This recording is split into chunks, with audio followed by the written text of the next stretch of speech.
آپ نے کبھی سوچا ہے اللہ کی مدد کیسے اور کب آتی ہے؟ اللہ کی مدد کن لوگوں کے ساتھ ہوتی ہے؟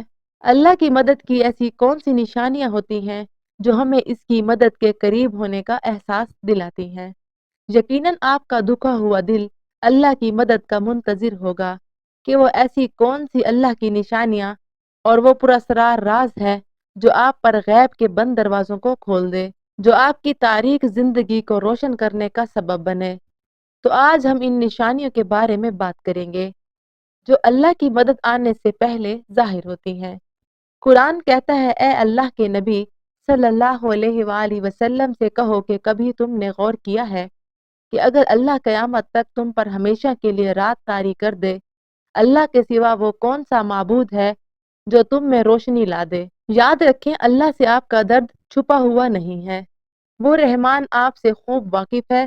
وہ موت دکھاتا ہی تب ہے جب وہ آپ کی تدبیر پر راضی ہوتا ہے، اور اگر اللہ نے آپ کو وہ نہ دینا ہوتا جو آپ مانگ رہے ہیں تو وہ کبھی بھی آپ کو دعا مانگنے کی توفیق نہ دیتا۔ آپ دعا کو اس یقین کے ساتھ بار بار مانگتے ہیں کہ نہ جانے کب اللہ دعا پر کن کہہ دے۔ اگر آج کوئی دعا آپ کی قبول نہیں ہو رہی اور اس میں وقت لگ رہا ہے تو یقین رکھیں جب وہ دعا قبول ہو جائے گی آپ کا وقت بدل دے گی، اور اللہ اپنے بندوں کو کبھی مایوس نہیں کرتا۔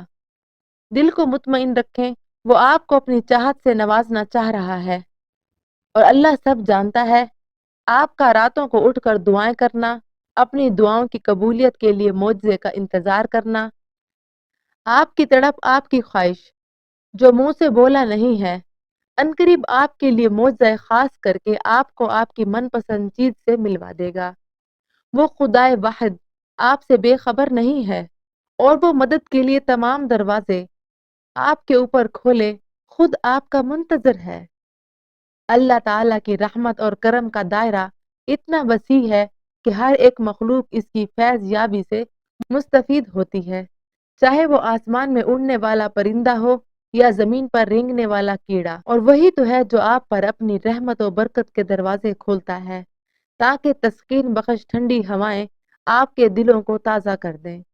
اور اگر آپ اللہ کی مدد چاہتے ہیں تو آپ کو ان چند چیزوں کو سمجھنا ہوگا کہ اللہ میری آزمائش کے لیے کرتا ہے۔ جن کا مانگنا اسے پسند آ جائے، تمہارا غم ایک سخت امتحان ہے تمہارے ایمان کا، مگر جب رب اپنی خاموشی کو توڑ دے گا اور آپ اس کا جلوہ دیکھیں گے جو آپ کی توکل کا انعام ہوگا، اور اگر آپ کے دل میں ایسی چیز کی دعا کا خیال بار بار ہوتا ہے اور وہ آپ کو بے چین اور اداس کر دیتا ہے کہ اللہ تو میری دعاؤں کو سنتا ہی نہیں ہے، تو قرآن کہتا ہے کہ دلوں کے حال تم سے بہتر تمہارا اللہ جانتا ہے۔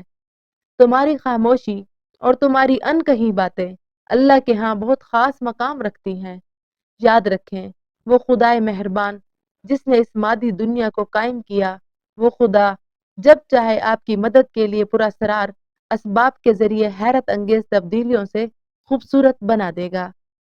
جس طرح ہر روز دن کے بعد رات کی تاریکی اس بات کا اعلانیہ شہادت دے رہی ہے کہ جس کائنات میں آپ رہتے ہیں اس کے اندر کہیں پہ ٹھہراؤ نہیں ہے، ایک مسلسل تغیر اور درجہ بدرجہ تبدیلی ہر طرف پائی جاتی ہے۔ قرآن کہتا ہے وہی ہر چیز کرنے پر قادر ہے، بتاؤ وہ کون ہے جو اس کے مقابلے میں تمہاری مدد کر سکتا ہے؟ اور اگر آپ کی زندگی کے چند اوراق خراب ہوں اور آپ کے بہشت کی طرف جانے والے راستے بے سکون ہونے لگیں تو جان رکھیں کہ چند اوراق خراب ہونے کا مطلب ہرگز یہ نہیں کہ پوری کہانی خراب ہو گئی۔ اللہ فرماتا ہے تمہیں تمہارے حال پر چھوڑ نہیں دیا گیا۔ مومن کا اعتماد اسباب دنیا نہیں ہے بلکہ اللہ پر ہونا چاہیے ہے، اور بظاہر ماحول میں سازگاری کے آثار نہ ہوتے تو تب بھی آپ اپنے رب پر پورا بھروسہ رکھو۔ وہ جب چاہے جہاں چاہے جیسے چاہے پلٹ دے، حالات بدل دے، اور یہ جان رکھیں آپ کے رب کے لیے یہ کوئی بڑا کام نہیں ہے۔ اور اگر آپ اللہ کی مدد چاہتے ہیں تو آپ کو ان دو چیزوں کو سمجھنا ہوگا۔